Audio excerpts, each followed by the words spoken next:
Welcome friends, study at the rate Uttarakhand के online platform में आपका स्वागत है। बायोलॉजी का जो हम सेशन लेके चल रहे थे आपके सामने, उसको हम आगे बढ़ाते हुए अब हम लेके चल रहे हैं साइंस एंड टेक्नोलॉजी का चैप्टर जो लेके चल रहे हैं। इसमें अब हम देखेंगे जैव प्रौद्योगिकी, ठीक है, बौद्धिक संपदा और नैनो टेक्नोलॉजी। ये क्वेश्चन बहुत ज़्यादा आपके एग्ज़ाम में इंपॉर्टेंट बन जाते हैं। इनको आप किसी भी लेवल पे एग्ज़ाम में नहीं छोड़ सकते, क्योंकि आज का जो दौर है टेक्नोलॉजी का है। चाहे वो जीव विज्ञान में प्रौद्योगिकी की बात करें, या आप साइंस में बात करें, या फिर आईटी सेक्टर में बात करें, किसी भी क्षेत्र में बात करें, टेक्नोलॉजी का दौर है तो उसमें नए नए प्रयोग होते रहते हैं। उन प्रयोगों में बौद्धिक संपदा और नैनो टेक्नोलॉजी बहुत ज़्यादा रोल अदा करती है। तो ठीक ही है, तो ये जो लिखा गया है बिल्कुल सही है। ये 40 प्रश्न आपके सामने ऐसे प्रश्न हैं जिनको आप एग्जाम से पहले किसी भी हालत में छोड़कर नहीं जा सकते। आपको एक बार इनको जरूर देख के जाना पड़ेगा, ठीक है। कुछ प्रश्न हो सकता है नए हैं और कुछ आपके लिए पुराने एग्जाम में पूछे गए हैं, ठीक है। चलिए तो शुरू करते हैं पहले प्रश्न से। तो पहला प्रश्न जो आएगा वो आपका आएगा विज्ञान प्रौद्योगिकी का, जैव प्रौद्योगिकी जिसे लेकर चलते हैं। तो सबसे पहला है जीन क्या है, ठीक है। क्या ये डीएनए का भाग है, डीएनए और हिस्टोन का भाग है, डीएनए आरएनए और हिस्टोन का भाग है, या उपरोक्त सभी। तो जो जीन होता है वो डीएनए का एक भाग होता है, ठीक है। जीन किसे कहते हैं? डीएनए का एक भाग होता है। जैसा कि आप जानते हैं किसी भी कोशिका का एक केंद्रक होता है, ठीक है, जिसे न्यूक्लियस कहते हैं। अच्छा, इस न्यूक्लियस के बाद इसमें न्यूक्लियस के अंदर आपका जो क्रोमोसोम पाया जाता है, ठीक है, जो इस प्रकार की संरचना होती है, कुछ इस प्रकार की, जैसे आप ये जानते होंगे, ठीक है। तो इस प्रकार की संरचना होती है। एक सेकेंड। तो इस प्रकार से ये बनता है, क्रोमोसोम की संरचना होती है, ठीक है। अब ये तो गए क्रोमोसोम या गुणसूत्र, ठीक है। और इसके आगे डीएनए होता है, ठीक है। ये जो क्रोमोसोम होता है इसको हम थोड़ा सा अगर हटा दें तो ये इस प्रकार की संरचना पाई जाती है, ठीक है। इस प्रकार की संरचना होती है, इसे अब डीएनए कहा जाता है, ठीक है। अब डीएनए के अंदर ही जीन होता है, तो उसकी संरचना कैसे होती है? देखिए इस प्रकार से होती है। ये आपका इस तरीके से हो गया, ठीक है। इस तरीके से ये आपके इसके अंदर जो ये है ये आपका जीन पाया जाता है। तो पहले आपका केंद्रक, फिर उसका क्रोमोसोम, क्रोमोसोम के बाद डीएनए, डीएनए के बाद जीन। तो ये आपका जीन हो जाएगा। ये डीएनए हो गया, ये क्रोमोसोम हो गया, ठीक है। और केंद्रक आपको मैं पहले बता चुका हूँ, ठीक है। केंद्रक, क्रोमोसोम, क्रोमोसोम के अंदर डीएनए और डीएनए के अंदर जीन, इस प्रकार की संरचना होती है। तो ये जीन जो है डीएनए का ही एक भाग है। ओके, चलिए। ओके, जीन के अंदर क्या पाया जाता है? एटीजीसी पाया जाता है। एक शॉर्टकट में एटीजीसी कहता है। ये न्यूक्लियोटाइड होते हैं, एडमिन, थाइमिन, गुआनिन और साइटोसिन, ठीक है। ये आपका इसके अंदर न्यूक्लियोटाइड होता है, एडमिन, थाइमिन, गुआनिन और साइटोसिन। इसको एटीजीसी कहा जाता है शॉर्ट फॉर्म में, ठीक है। तो इस तरीके से ये संरचना होती है। चलिए आगे बढ़ते हैं। मानव जीनोम का अनुक्रमण सफलतापूर्वक किस वर्ष में किया गया था? मानव जीनोम का अनुक्रमण, ठीक है। तो ये आपका किया गया था वर्ष 2003 में। इसका सही उत्तर हो जाएगा वर्ष 2003। क्वेश्चन नंबर 3 का क्या कहता है, ठीक है। अब ये पूछ रहा है डीएनए में क्या नहीं पाया जाता है, ठीक है। तो डीएनए में क्या नहीं पाया जाता है ये आप देख के चलिए। देखिए मैंने आपको बताया था डीएनए में जो न्यूक्लियोटाइड होता है एटीजीसी, एटी ये शॉर्ट फॉर्म है, दिखाता हूँ आपको, अच्छे से लिख देते हैं। ATGC, ये आपका शॉर्ट फॉर्म याद रखने के लिए। ए से एडेनिन हो गया, एडेनिन, ठीक है। टी से थाइमिन, एडमिन, थाइमिन। जी से गुआनिन, गुआनिन। और सी से होता है साइटोसिन, ठीक है। ये 4 आपके न्यूक्लियोटाइड पाए जाते हैं, साइटोसिन, अब नोट कर सकते हैं। ये 4 न्यूक्लियोटाइड इसमें पाए जाते हैं। तो इसमें कौन सा नहीं होगा? तो यूरेसिल नहीं होता, ठीक है। तो इसका सही उत्तर हो जाएगा ऑप्शन सी।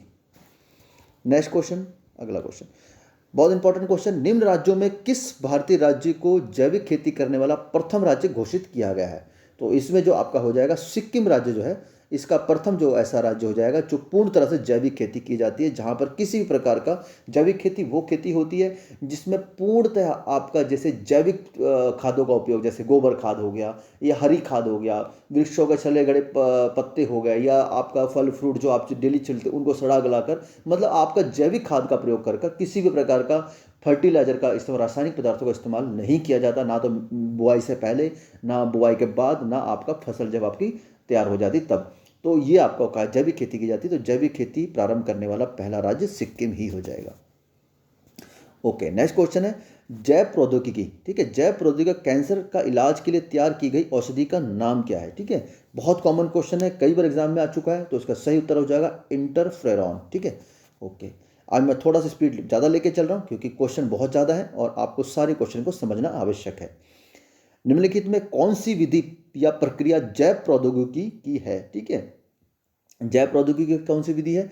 जो दही का बनना है, जो दही का बनना है, दही आप नॉर्मली रख देते हैं, ठीक है, दूध को रख देते हैं, ठीक है, उनमें थोड़ा सा आप वो डालते हैं, जैसे आप बोलते हैं दूध में थोड़ा दही डाल देंगे तो उसमें जो उपस्थित जीवाणु हो जाता है वो सक्रिय हो जाता है और उसको दही बना देते हैं। ठीक है, ओके, चलिए।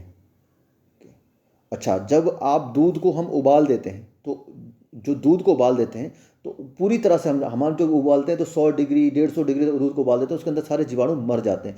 लेकिन एक जो क्रिया होती है दूध का पाश्चीकरण, ठीक है, उसमें दूध को सिर्फ 60 डिग्री तक गर्म किया जाता है, फिर ठंडा किया जाता है। तो उससे क्या होता है कि वो जीवाणु कुछ देर के लिए वो सुप्त अवस्था में चले जाते हैं। तो जैसे जो पैकेटों में दूध आता है ना, थैलियों में, तो वो पाश्चीकरण के द्वारा आता है, ना तो पूरी तरह से उबला होता है, ना ही वो पूरी तरह से जिसे बोलते हैं आपका रॉ होता है। ठीक है, तो उसमें जो जीवाणु होते हैं कुछ समय के लिए आपको सुप्त अवस्था में चले जाते हैं, जिससे वो दूध फटता भी नहीं, उसकी दही नहीं जमती है। ठीक है, लेकिन उससे फिर जैसे जीवाणु उसके एक्टिव हो जाते हैं और आप उसको नॉर्मल 1 या 2 दिन रख दीजिए तो फिर वो उसे आपका उसका क्या कहते हैं फट जाएगा, या जैसे कहते हैं पनीर बन जाएगा, या जो भी हो जाएगा वो हो जाता है। तो उसे पौष्टिकरण की क्रिया कहते हैं। ठीक है, अगला क्वेश्चन, आनुवंशिक अभियांत्रिकी, ठीक है, के माध्यम से उत्पादित प्रथम वाणिज्यिक उत्पाद क्या है? आनुवंशिक अभियांत्रिकी के माध्यम से। ठीक है, तो इसका जो सही उत्तर हो जाएगा वो आपका सही उत्तर हो जाएगा इंसुलिन। ठीक है, इंसुलिन जो आपका शुगर के रोकथाम के लिए आपका जो इंसुलिन की दवाई दी जाती है, तो वो जो आपका आनुवंशिक अभियांत्रिकी से माध्यम से उत्पादित प्रथम वाणिज्यिक उत्पाद है। ठीक है, ओके, चलिए, ये एक क्वेश्चन आपका छूट गया था, क्वेश्चन नंबर 7 मिस हो गया था, इसको भी लेके चलते हैं। डीएनए में उपस्थित 2 पिरामिडीन क्षारक कौन से हैं? ठीक है, देखिए मैंने अभी आपको पहले बताया डीएनए में न्यूक्लियोटाइड पाए जाते हैं। ठीक है, जो न्यूक्लियोटाइड है उसमें जो आपका मेन रोल करते हैं वो एटीजीसी, जो आपको मैंने बताया, एडमिन, थाइमिन, गुआनिन और साइटोसिन। इसमें क्या होता है, ये जो सारे बेस होते हैं, नाइट्रोजन बेस होते हैं। ठीक है, ये होता है नाइट्रोजन बेस, इनको बोला जाता है। बेस मतलब क्षार। ठीक है, पूरे ध्यान से सुनिएगा। ये नाइट्रोजन बेस 2 तरीके के होते हैं। ठीक है, ये नाइट्रोजन बेस कितने तरीके के होते हैं? 2 तरीके से होते हैं। एक होता है आपका प्यूरिन, ठीक है, प्यूरिन, और एक ही आपका जो लिख रखा पिरामिडिन या पायरिडिमिन। ठीक है, इसको पिराडिमिन लिख देते हैं, पिरामिडिन। ठीक है, पिरामिडिन। ठीक है, अब आपको पता है एटीजीसी, आपको एटीजीसी आपको सुना है। ठीक है, यहां लिख दीजिएगा ATGC, किसी भी प्रकार से आपका क्वेश्चन आ जाए। ठीक है, तो ये आपका एटीजीसी आपको पहले पता है, एडमिन, थाइमिन, गुआनिन, साइटोसिन। लेकिन जो प्यूरिन बेस होता है उसमें 2 आते हैं, एडमिन और गुआनिन, और पिरामिडिन में आता है आपका थाइमिन और साइटोसिन। ये आ गया यहाँ पे, तो ये होगा प्यूरिन में। ठीक है, 2 नाइट्रोजन बेस, एडमिन और गुआनिन, और पिरामिडिन में आपका हो जाएगा थाइमिन और साइटोसिन। ये आपको याद रख के चलना है, आप इसको शॉर्टकट नोट भी कर सकते हैं। एटीजीसी आपको मैंने पहले बता दिया। एटीजीसी के अंदर अगर बेस पूछता है, बेस पूछता है तो ये सारे बेस हो जाएंगे। और डीप पे पूछेगा कि पिरामिडिन बेस कौन सा, जैसे क्वेश्चन पूछा गया, तो थाइमिन और साइटोसिन हो जाएगा। अगर पूछा प्यूरिन में कौन सा बेस होता है तो आपका हो जाएगा एडेनिन और गुआनिन। तो इसमें आपको कहीं से कंफ्यूज नहीं होना है। ठीक है, अब हम इसका उत्तर निकाल लेते हैं। तो इसमें डीएनए में उपस्थित पिरामिडीन क्षारक कौन से हैं या बेस कौन से? तो साइटोसिन और थाइमिन। ठीक है, तो जैसे ATGC, तो पिरामिडीन वाले ये थे। ठीक है, थाइमिन और साइटोसिन ये ऑप्शन में है बिल्कुल। ठीक है, तो ये हो जाएगा। ठीक है, आगे बढ़ते हैं। आनुवंशिकी अभियांत्रिक के माध्यम से उत्पादित प्रथम वाणिज्यिक उत्पाद, यह इसका सही आंसर हो चुका है। नेक्स्ट क्वेश्चन है, बीटाडीन एक रोगाणुरोधी एंटीबैक्टीरिया द्रव है जिसमें क्या पाया जाता है? तो ये बहुत ही कॉमन क्वेश्चन है, कई बार एग्जाम में आया हुआ है। तो इसका सही उत्तर हो जाएगा हाइड्रोजन परऑक्साइड। ठीक है, हाइड्रोजन परऑक्साइड इसका सही उत्तर हो जाएगा। नेक्स्ट क्वेश्चन, आनुवंशिकी अभियांत्रिक से तैयार गोल्डन राइस, ठीक है, गोल्डन राइस जो है वो किसमें क्या होता है प्रचुर मात्रा में? ठीक है, तो प्रचुर मात्रा में जो गोल्डन राइस में होता है वो होता है आपका बी कैरोटीन और लौह तत्व। बीटा कैरोटीन और लौह तत्व सबसे ज्यादा प्रचुर मात्रा में होते हैं जो आनुवंशिक अभियान तैयार किए गोल्डन राइस होता है। इसको आपको याद करके चलना है। नेक्स्ट क्वेश्चन है, कायिक कोशिका न्यूक्ली अंतरण प्रौद्योगिकी, somatic cell nuclear transfer technology. ठीक है, ये आपका हिंदी वर्जन होगा, कायिक कोशिका न्यूक्ली अंतरण प्रौद्योगिकी। इसको आप अंग्रेजी में लेकर चलेंगे तो और आसान हो जाएगा। जो आपका somatic cell nuclear transfer technology का अनुप्रयोग क्या होता है, किस चीज में इसका प्रयोग किया जाता है? ठीक है। तो ये जो टेक्नोलॉजी है ये क्या होता है कि जो जंतुओं का जो क्लोनिंग है ना, क्लोनिंग उसमें प्रयोग किया जाता है। जैसे आपने सुना होगा डॉली भेड़ का क्लोन बनाया गया था। एक क्वेश्चन आया था कि करनाल का जो सेंटर है ICMR उसमें किसका एक क्लोन बनाया गया, भैंस का, ठीक है। अब जैसे एक भैंस मान के चलिए बहुत ज़्यादा दूध देती है, एक भैंस बहुत ज़्यादा दूध देती है, मतलब उसका पर डे का 50 लीटर का उसका है, ठीक है, दूध देती है। अगर इसी भैंस का क्लोन तैयार कर दिया जाए, क्लोन तैयार किया जाए, उसकी कोशिका के अंतरकरण प्रतियोगी टेक्नोलॉजी से क्लोन तैयार किया जाए, तो हम एक ऐसी भैंस बना सकते हैं कि जो इसी के बराबर सेम क्लोन, उसका कोई अंतर नहीं होता, हर चीज़ से हर एक्टिविटी सेम रहेगी, तो दूध भी उतना उत्पादन करेगी। तो ये जो क्या है, एक क्या कह सकते हैं, परमिसिबल लिमिट में क्लोनिंग सही है। लेकिन अगर हम सोचें कि मानव क्लोनिंग कर दी जाए तो वो आपका हमारे इस पृथ्वी के लिए खतरा पैदा हो सकता है। तो एक परमिसिबल लिमिट में क्लोनिंग जायज है। ओके, तभी ये मननीय क्लोनिंग का शब्द इसमें इस्तेमाल किया गया है, मननीय क्लोनिंग, ठीक है। नेक्स्ट क्वेश्चन, 12वां नंबर क्वेश्चन क्या कहता है, जैव सूचना विज्ञान बायो इन्फॉर्मेटिक्स में घटनाक्रमों और गतिविधियों के संदर्भ में समाचार पत्रों में कभी कभी दिखने वाला पद ट्रांसक्रिप्टोम किसे निर्देशित, ये एक यूपीएससी लेवल का प्रश्न है और पीसीएस में इस प्रकार के प्रश्न देखने को मिल जाते हैं। तो आपको सब प्रकार के प्रश्नों का आपको अंदाजा होना चाहिए, उनका पूरी तरह से आपको ज्ञान होना चाहिए, तभी आप कोई भी एग्जाम अच्छे से दे पाएंगे। तो जैव सूचना विज्ञान बायो इन्फॉर्मेटिक्स में जो आपका ट्रांसक्रिप्टोम जो पद है वो किसे निर्देशित करता है, वो आपका जो करता है जीन अभिवृद्धि की क्रियाविधि का वर्णन करता है, ठीक है। बहुत अच्छा क्वेश्चन है, इसे आप अच्छे ध्यान करके चलिएगा एग्जाम में। जीन अभिवृद्धि की क्रिया, भारतीय रेलवे द्वारा उपयोग में लाए जाने वाले जैव शौचालय, देखिए आपने अभी लेटेस्ट, अभी जो आप कभी ट्रेन में अभी लेटेस्ट सफर किया होगा, तो अभी क्या होगा, जैव शौचालय अभी इस्तेमाल में लाए जाते हैं, बायो टॉयलेट्स, जिसमें क्या होता है कि बहुत ही कम मात्रा में पानी का इस्तेमाल होता है और उसमें एक सकिंग सिस्टम होता है, ठीक है। जो भी आपका वेस्ट होगा, वेस्ट मटेरियल को वो सकिंग के माध्यम से खींच के उसे डिस्पोज ऑफ कर दिया जाता है। तो उसमें क्या है, इन कथनों पर विचार करना है, ठीक है। तो क्या है, जैव शौचालयों में मानव अपशिष्ट का अपघटन फंगल इकोनॉमिकल द्वारा उपक्रमित इनिशिएट द्वारा होता है, ठीक है। जैसे पटरियों पर मल त्याग नहीं होता, उसको एक जगह क्लोज करके उसका जो वेस्ट होता है उसमें ये आपका जो फंगल इकोनॉमिकल है वो उसमें डाल दिया जाता है, ठीक है। तो ये तो सही उत्तर हो जाएगा बिल्कुल।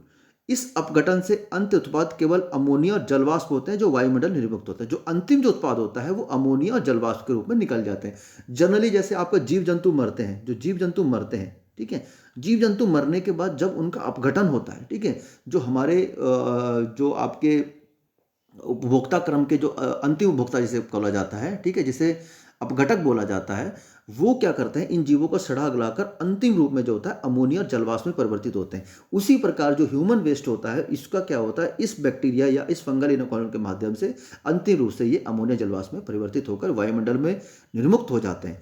तो इस क्वेश्चन का सही उत्तर दोनों हो जाएगा, ऑप्शन सी। किसी व्यक्ति की जीवमती पहचान बायोमेट्रिक आइडेंटिफिकेशन, अंगुली छाप, जैसे आजकल जितने भी आपने आधार कार्ड वगैरह बनाया होगा जिसमें बायोमेट्रिक का इस्तेमाल किया जा रहा है, ठीक है, तो निम्नलिखित में कौन सा प्रयोग में लाए जा सकते हैं, ठीक है। तो इसका जो उत्तर हो जाएगा, आप क्या कहते हैं, परितारिका क्रम वीक्षण, ठीक है, जो आपका उंगलियों का जो आपका छापन हो जाता है वो ले सकते हैं, ठीक है। और दृष्टिपटल आइज का भी होता है, आपने देखा होगा। और बोलने का आपका जो मान के चलिए जो आपकी वॉइस है वो भी एक तरीके से आपका ये पहचान के लिए इस्तेमाल में लाई जा सकती है, ठीक है। ओके, तो इसका उत्तर सही हो जाएगा उपरोक्त सभी। पुनर्योगज डीएनए प्रौद्योगिकी आनुवंशिक इंजीनियरिंग जिसे कहते हैं, जीनों को स्थानांतरित होने देता है, ठीक है। तो ये एक बहुत अच्छा इंपॉर्टेंट क्वेश्चन है। और देखिए इसका क्या होता है, इसका पौधों की विभिन्न जातियों के लिए, जो आनुवंशिक इंजीनियरिंग पौधों की विभिन्न जाति के लिए जीनों को स्थानित होने देता है, बिल्कुल ठीक है। जंतुओं से पौधे में बिल्कुल ठीक है। सूक्ष्म जीवों से उच्चतर जीवों में, ठीक है। एक ये डीएनए प्रौद्योगिकी बहुत लंबा चैप्टर है जिसके ऊपर में बहुत डिस्कशन आवश्यक है इन सब क्वेश्चन को बनाने के लिए। लेकिन फिलहाल हम ये मान के चल रहे हैं कि आपने सब चीज़ आप पढ़ चुके हैं और हम अब सिर्फ क्वेश्चन पे फोकस कर रहे हैं। जब ये आपका लेक्चर का समय आएगा तो लेक्चर पे ही फोकस करेंगे। तो इसका सही उत्तर हो जाएगा आपका उपरोक्त सभी, ठीक है। अब हमारा जो नेक्स्ट टॉपिक आता है वो आता है बौद्धिक संपदा अधिकार, ठीक है। आपको शॉर्ट में बता के चल रहा हूँ कि बौद्धिक संपदा क्या होता है। बौद्धिक संपदा आप इस तरीके से लगा सकते हैं, परिभाषा के तौर पर बौद्धिक संपदा ये होता है कि मानव ज्ञान की वह गतिविधियाँ जिसे महसूस नहीं किया जा सकता। जैसे आप बैठे हैं अपने रूम में, ठीक है, अपने रूम में आप किसी टेक्नोलॉजी, एक नवीन विचार का उत्पादन कर रहे हैं जिसे आज तक मतलब किसी ने उसको कहीं भी उसको प्रस्तुत नहीं किया गया। जैसे मान के चले आपके सामने अभी एक मोबाइल का चार्जर ही होगा आपके सामने, ठीक है। ये चार्जर पहली बार तो किसी ने बनाया होगा। उस चार्जर को बनाने के लिए पहली बार किसी के दिमाग में विचार तो आया होगा। जो पहली बार जो विचार आया, वो जो प्रॉपर्टी है उसी को ही बौद्धिक संपदा कहा जाता है। सिंपल भाषा में वो इंटेलेक्चुअल प्रॉपर्टी जिसे कहते हैं। तो वो मानव ज्ञान की ऐसी गतिविधियां जिसे महसूस नहीं किया जा सकता। तो विश्व और विश्व के सभी देश और साथ में भारत भी, जो जितने भी हैं हमारी बौद्धिक संपदा है, उसको अधिकार को सुरक्षित रखने के लिए कई प्रकार के हमारे अधिनियम बनाए गए हैं, ठीक है। तो उसी संबंधित ये हमारा बौद्धिक संपदा क्या है। देखिए, बौद्धिक संपदा एक पॉलिटिक्स का भी टॉपिक हो जाता है, मतलब राजनीति शास्त्र का टॉपिक हो जाता है, और अर्थशास्त्र का भी टॉपिक हो जाता है, लेकिन हम इसको विज्ञान के संदर्भ में आज लेके चलेंगे। तो इसमें क्या क्या क्वेश्चन आते हैं वो आपके सामने रखते हैं। अच्छा, बौद्धिक संपदा में क्या क्या होता है। जैसे आपका पेटेंट, मतलब आपने कोई चीज़ बनाई है। मैं चार्जर को लेकर चलूँ, चार्जर लेकर चल रहा हूँ, ठीक है। तो चार्जर पहली बार जब किसने बनाया होगा तो वो उसको उसका अधिकार दिया जाता है, ठीक है। आपने चार्जर बनाने के लिए टेक्नोलॉजी इस्तेमाल किया, पूरे वर्ल्ड में कहीं भी इसका पहले चार्जर नहीं बना था, तो आपने सर्वप्रथम बनाया, तो आप ही इसको 20 साल के लिए आप ही इसको बना सकते हो, और जिसको भी खरीदना होगा आपसे खरीदेगा, या आपने इसके जो अधिकार बेचेंगे उसके थ्रू खरीदेगा। तो उसको बोलता है पेटेंट बोला जाता है। फिर एक होता है कॉपीराइट। ठीक है। ये भी कॉपीराइट आप समझते हैं, आपके द्वारा कोई भी विषय वस्तु का कोई भी उसको तोड़ मरोड़ के प्रकाशन नहीं करता। ये भी आपका बौद्धिक संपदा के अंतर्गत आ जाता है। इसी बौद्धिक संपदा में आपका जीआई टैग आता है, जीआई टैग, इसे भौगोलिक इंडिकेशन टैग भी कहा जाता है। तो ये सब चीज़ें आती हैं उसमें। एक आपका होता है ट्रेडमार्क। ट्रेडमार्क क्या होता है कि ऐसा कोई मार्क जो आपके प्रॉपर जो आपका प्रोडक्ट है। जैसे अभी मान के चलिए नेस्ले है, नेस्ले अपना कोई मैगी बनाती है, तो मैगी के ऊपर नेस्ले का एक ट्रेडमार्क लगा हुआ है, नेस्ले करके लिखा होता है, ठीक है। वो ट्रेडमार्क कोई भी इस्तेमाल नहीं कर सकता, ठीक है। उसको तोड़ मरोड़ के कोई नहीं कर सकता। तो वो एक आपका बौद्धिक संपदा अधिकार के अंदर आ जाता है। तो ये सारी चीज़ें इसके अंदर होती हैं, ठीक है। तो ये 4 चीज़ें मैं आपको बता दी। अब ये जो क्वेश्चन जो है वो है पेटेंट के उसके लेकर है, पेटेंट की भारतीय पेटेंट कानून कब लागू हुआ था। तो ये लागू हुआ था वर्ष 1970 में, ठीक है। तो वर्ष 1970 में भारतीय पेटेंट कानून लागू हुआ था। उससे पहले ऐसा कोई भी कानून भारत के पास नहीं था, ठीक है। तो इसका सही उत्तर हो जाएगा ए।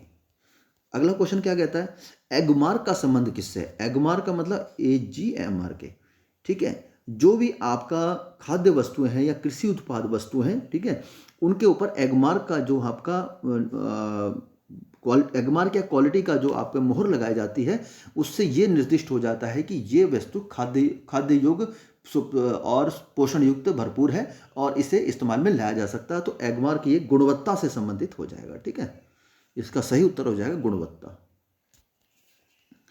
ठीक है। नेक्स्ट क्वेश्चन क्या कहता है भारत में वस्तु के भौगोलिक संकेत रजिस्ट्रेशन और संरक्षण अधिनियम 1999 को निम्नलिखित में से किससे संबंधित दायित्वों के अनुपालन के लिए लागू किया गया, ठीक है। तो क्या था कि ये WTO जो है ना, WTO वर्ल्ड ट्रेड ऑर्गेनाइजेशन, इन्हीं प्रकार के बौद्धिक संपदा को ही संरक्षित करने के लिए प्रतिबद्ध है, ठीक है। इसी के अनुक्रम में भारत में 1999 में भौगोलिक संकेत रजिस्ट्रेशन संरक्षण अधिनियम लागू किया गया था। तो इसका सही उत्तर हो जाएगा WTO।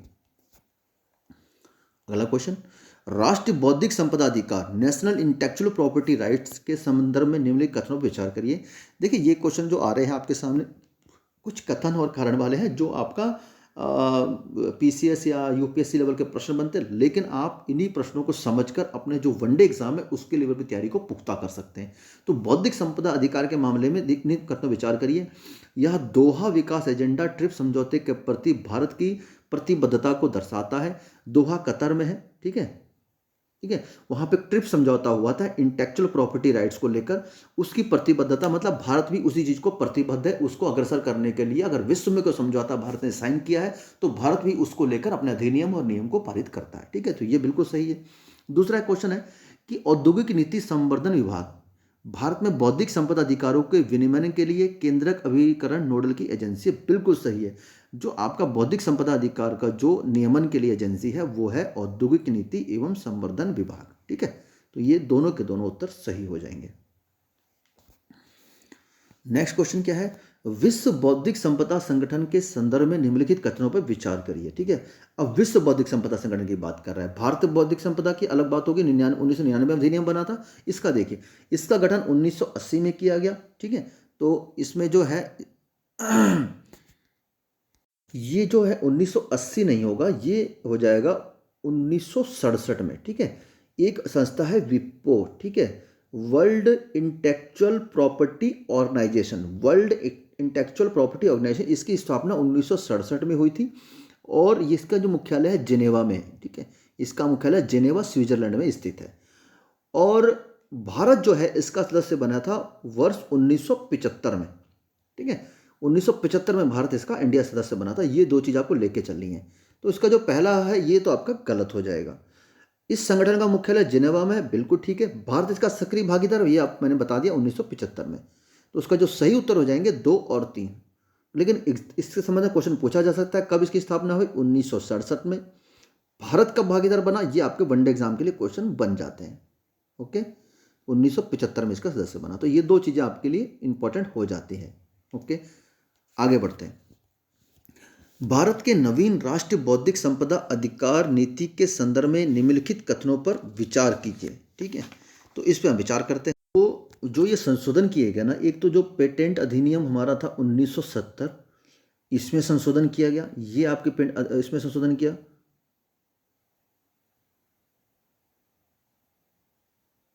और जो दूसरा था इसमें, वो आपका 2007 वाले में संशोधन किया गया। ठीक है, तो इसमें क्या सही उत्तर, इसका दो से कथन दिए गए हैं। यह नीति विश्व व्यापार संगठन के अंतर्गत आने वाले ट्रिप्स समझौते के समकक्ष है। ये बिल्कुल सही है। ट्रिप्स आपको पता होगा, ट्रिप्स क्या है कि बौद्धिक संपदा अधिकार संरक्षण के लिए ट्रिप्स की व्यवस्था बनाई गई। ठीक है, इसकी फुल फॉर्म है ट्रेड रिलेटेड ट्रिप्स। बौद्धिक संपदा अधिकार को संरक्षण के लिए एक ट्रिप्स नीति बनाई गई, जो आपका वर्ल्ड ट्रेड ऑर्गेनाइजेशन द्वारा बनाया गया है।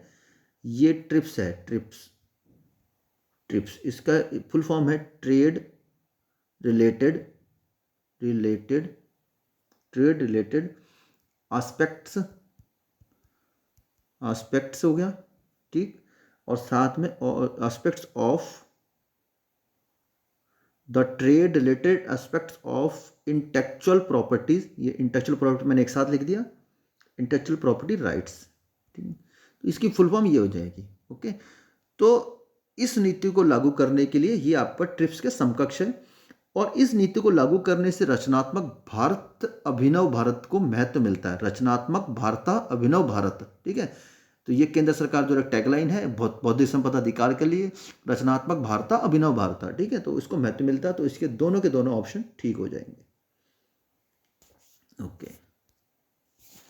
नेक्स्ट क्वेश्चन, निम्नलिखित कथनों पर विचार करिए। ठीक है, तो अगला क्वेश्चन है, भारत विश्व बौद्धिक संपदा संगठन की अंतरराष्ट्रीय ट्रेडमार्क प्रणाली का सदस्य है।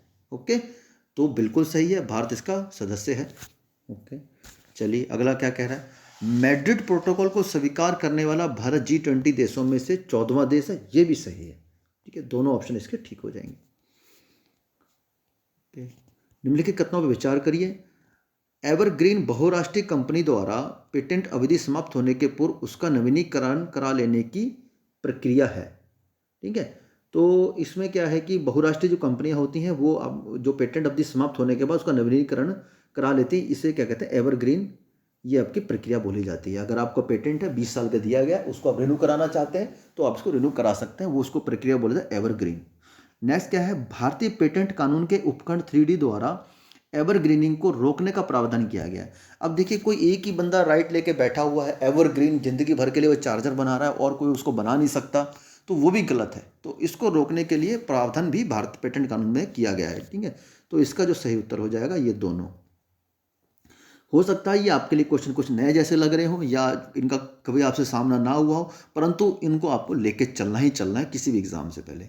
तो अब मैंने आपको जो बता दिया, औद्योगिक डिजाइन आपको बताया मैंने, जो बौद्धिक संपदा में आता है, अन्यायपूर्ण प्रतिस्पर्धा के विरुद्ध संरक्षण, साहित्य कलामत वैज्ञानिक कृत्य, मानव उद्यम के सभी क्षेत्रों के आविष्कार। ओके, तो इनमें से जो विपो है, वर्ल्ड इंटेलेक्चुअल प्रॉपर्टी राइट्स जो बोला जाता है ऑर्गेनाइजेशन, औद्योगिक संपदा के अंतर्गत किन किन को श्रेणीबद्ध किया गया, तो इनमें जो आपका हो जाएगा ये हो जाएगा, इनमें खाली इसको छोड़कर, ठीक है, ये आपका साहित्यिक, कलात्मक और वैज्ञानिक कृत्य जो है ना, इनको छोड़कर बाकी सभी को श्रेणीबद्ध किया गया है। औद्योगिक डिजाइन, अन्यायपूर्ण प्रतिस्पर्धा के विरुद्ध संरक्षण, मानव उद्यम के सभी क्षेत्रों का स्वीकार, क्षेत्रों का आविष्कार, तो इनको सम्मिलित किया गया है। तो ये तो थे हमारे कुछ बौद्धिक संपदा थे प्रश्न, जो आपको बहुत अच्छे लेवल के प्रश्न थे, ठीक है। जैसे अभी आप पीसीएस का एग्जाम भी देने जा रहे हैं, तो उनके लिए भी यह प्रश्न आपके लिए फायदेमंद साबित हो सकते हैं। अब आते हैं नैनो टेक्नोलॉजी। आज क्वेश्चन का लेवल ज़्यादा है और उनके लिए बताने के लिए काफ़ी कुछ है, तो समय थोड़ा ज़्यादा लग सकता है, तो कृपया धैर्य बना के रखिएगा। नैनो टेक्नोलॉजी क्या होती है? नैनो टेक्नोलॉजी होती है किसी पदार्थ को, अगर आप कोई भी पदार्थ है तो नैनो कणों में डिवाइड कर देते हैं। तो नैनो कण मतलब एक पदार्थ कोई 10 की घात -9, 10⁻⁹ के आकार में तोड़ देते हैं। अब मान चले एक लोहे का टुकड़ा है, एक लोहे का टुकड़ा है, इसके इतने छोटे छोटे छोटे छोटे हमें टुकड़े करने हैं कि इसकी जो एक कण है उसका जो डायमीटर हो जाएगा वो 10⁻⁹ मीटर के बराबर हो जाएगा।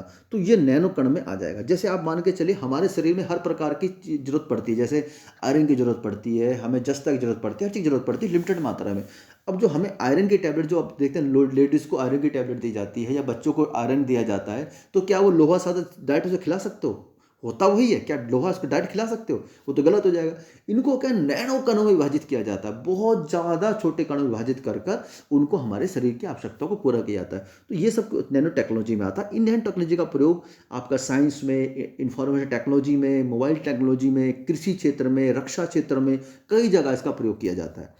तो अब जैसे मान के चलिए इनका जो नॉर्मल होता है ना, उनका जो गुण हो जाता है नैनो में बदलने के बाद, किसी पदार्थ का नैनो में बदलने के बाद उसका गुण विभिन्न हो सकता है।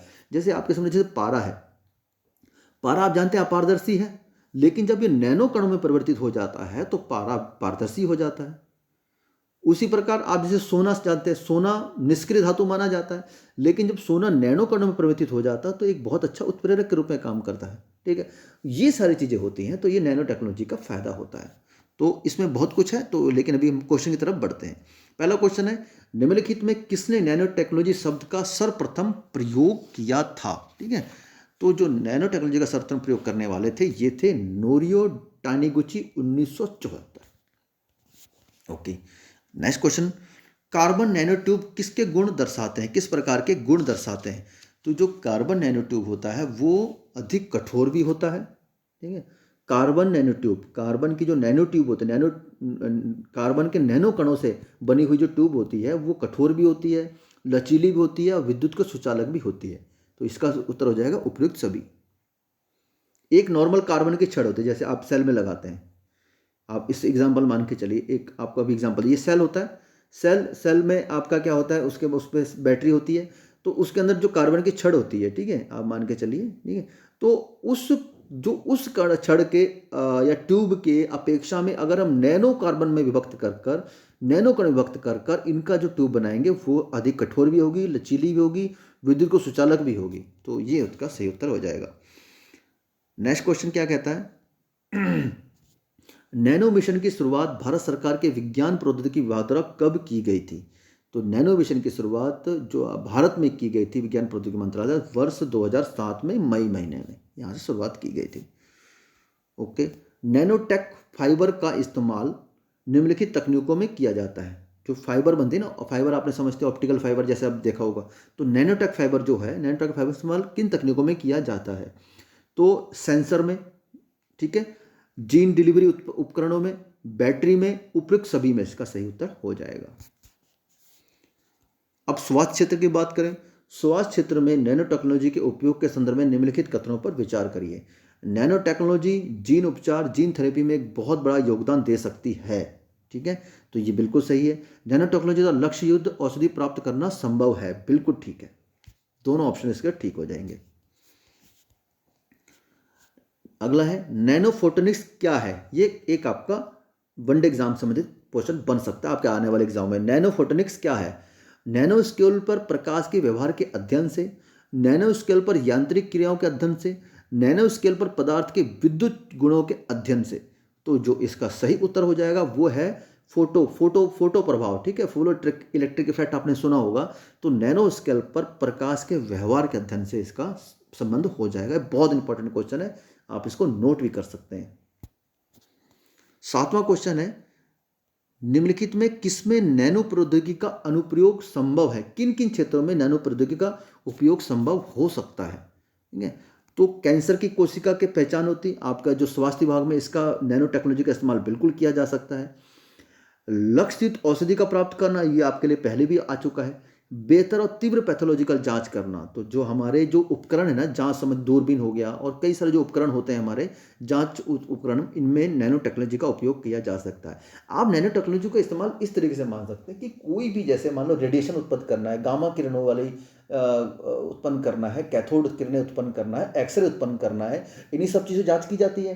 तो ये जब जांच की जाती है तो उनसे जो पदार्थ होते हैं, जो इनमें पदार्थ उपयोग में लाए जाते हैं, वो पदार्थों को हम लोगों ने नैनो कणों में विभाजित कर देना है। तो जो जितना ज़्यादा उनको नैनो छोटे कणों में विभाजित कर देंगे, उनका इफेक्टिवनेस ज़्यादा बढ़ जाएगी। यही नैनो टेक्नोलॉजी है।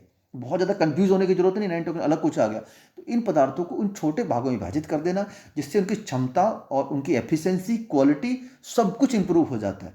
तो उसे बोला जाता है आपका नैनो टेक्नोलॉजी। तो इन तीनों में आपका इसका संबंध हो जाएगा। तो इसका सही उत्तर हो जाएगा आपका डी। कार्बन नैनो ट्यूब के विषय में क्या असत्य है बोला है, क्या असत्य है? तो हमें असत्य को निकालना है। यह इस्पात से 100 गुना अधिक मजबूत है, बिल्कुल सही है।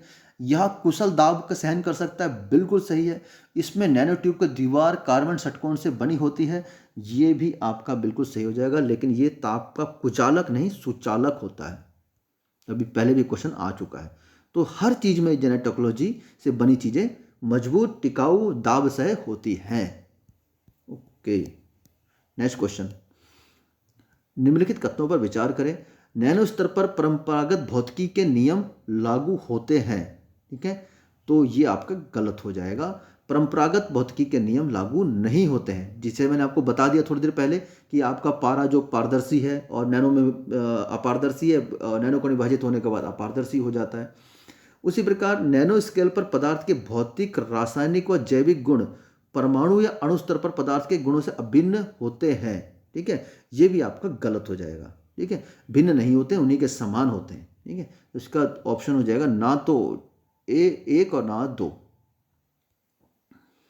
अगला क्वेश्चन, किसी क्वेश्चन में कंफ्यूजन हो तो आप कमेंट करके पूछ सकते हैं।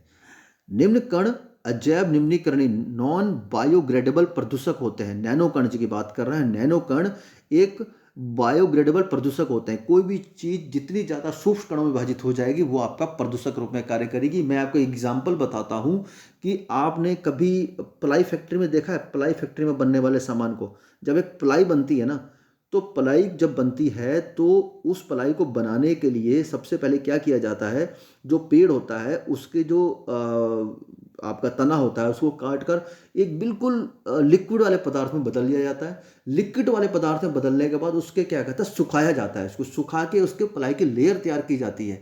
तो वो क्या है, नैनो कण विभाजित होने के बाद ही तैयार करी ना, लेकिन उसमें जो उपस्थित डस्ट होती है, उस फैक्ट्री में काम करने वाले जो वर्कर होते हैं, उस डस्ट से उनके लंग्स, फेफड़े कितने बुरी तरह प्रभावित होते हैं, ये आप सब महसूस करते होंगे अपने आसपास काम करने वाले लोगों से। ठीक है, तो यही है बस। तो इसी प्रकार से कोई भी चीज़ अगर लोहा है, नैनो कणों में विभाजित हो जाएगा, तो वो आपके लिए पर्यावरण का गंभीर खतरा बन सकते हैं। दूसरा, ये नैनो कण मानव शरीर में पहुंचकर स्वास्थ्य की समस्या उत्पन्न कर सकते हैं। तो इसका जो सही उत्तर हो जाएगा, दोनों हो जाएगा, 1 और 2 दोनों। ओके।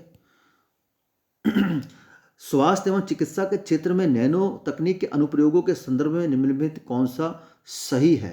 ओके, तो इसमें क्या है कि ये जो आपका हो जाएगा, ये आपके सारे चीज सही हो जाएंगे। अति संवेदनशील रोग सूचक, लक्षित रूप से दवा पहुंचाने की विधि, ऊतक अभियांत्रिकी, जीवाणुरोधी पट्टी, सभी के सही हो जाएंगे। इसमें ज्यादातर मेंस में क्वेश्चन बनता है। आपका जो अभी लोअर पीसीएस का पेपर हुआ था 2022 में मेंस का, उसमें एक सिंपल क्वेश्चन आया था कि नैनो टेक्नोलॉजी का प्रयोग आपका कृषि क्षेत्र में किस प्रकार उपयोगी है। ये क्वेश्चन है, नैनो तकनीक से प्राप्त होने वाले लाभों के संदर्भ में विचार करिए। इसके द्वारा उच्च क्षमता वाले सस्ते सोलर सेल निर्मित किए जा सकते हैं। मैं पहले एक्सप्लेन कर चुका हूं। नैनो तकनीक से निर्मित लाइटिंग उपकरण एलईडी अत्यंत ऊर्जा दक्ष होते हैं, जिससे ऊर्जा की बचत में सहायता मिलती है। बिल्कुल सही है। ठीक है, और नैनो तकनीक से कृषि उत्पादकता बढ़ाने में अक्षम है, ये गलत हो जाएगा। जब आपको मैंने भी बोला एग्जाम में क्वेश्चन भी पूछा गया है कि नैनो टेक्नोलॉजी से कृषि उत्पादकता कैसे प्रकार वृद्धि हो जाती है, तो इसका जो आपका सही उत्तर हो जाएगा वो हो जाएगा 1 और 2। चलिए अगला क्वेश्चन, और ये लास्ट क्वेश्चन है। नैनो द्रव का सर्वाधिक महत्वपूर्ण गुण क्या होता है? ठीक है, नैनो द्रव का सर्वाधिक महत्वपूर्ण, ये आपका वनडे एग्जाम का क्वेश्चन बन सकता है। तो इसमें सबसे महत्वपूर्ण गुण, जब हम किसी पदार्थ को छोटे छोटे नैनो कणों में विभाजित कर देते हैं, उससे हम कोई नवीन पदार्थ या किसी टेक्नोलॉजी में उसका इस्तेमाल करते हैं, तो उसमें जो दाब सहने की क्षमता हो जाती है वो सर्वाधिक होती है। तो इसका सही उत्तर हो जाएगा दाब सहने की क्षमता। तो ठीक है, ये आज हमारे जैव प्रौद्योगिकी समय बहुत ही इंपॉर्टेंट क्वेश्चन थे, बहुत ज़्यादा इंपॉर्टेंट क्वेश्चन, जो आपके वनडे एग्जाम और पीसीएस, अपर पीसीएस, आपका आरओ एआरओ किसी भी एग्जाम में इस प्रकार के क्वेश्चन बन सकते हैं। इनकी पीडीएफ हमारे व्हाट्सएप ग्रुप और आपका टेलीग्राम चैनल दोनों पे उपलब्ध है। आप इनका लेकर इनका को आप सॉल्व कर कर इनका फ़ायदा उठा सकते हैं। तो ठीक है, परसों आपका एग्ज़ाम है 12 तारीख को। उससे पहले आज हमारी एक और वीडियो आएगी हिस्ट्री की, और फिर कल हमारी कोई भी वीडियो नहीं आएगी। आप अपने एग्ज़ाम की तैयारी करिए, अगर एग्ज़ाम होता है तो जिस प्रकार, उसके लिए आपको शुभकामनाएं, और बने रहिए study@उत्तराखंड के साथ। मिलते हैं फिर नेक्स्ट वीडियो में, और इन 40 प्रश्नों को जरूर आप तैयार करिएगा, किसी न किसी रूप में छोड़ के मत जाइएगा, ये आपके एग्जाम में बन सकते हैं। तो बने रहिए study@उत्तराखंड के साथ। मिलते हैं नेक्स्ट वीडियो में, तब तक के लिए जय हिंद।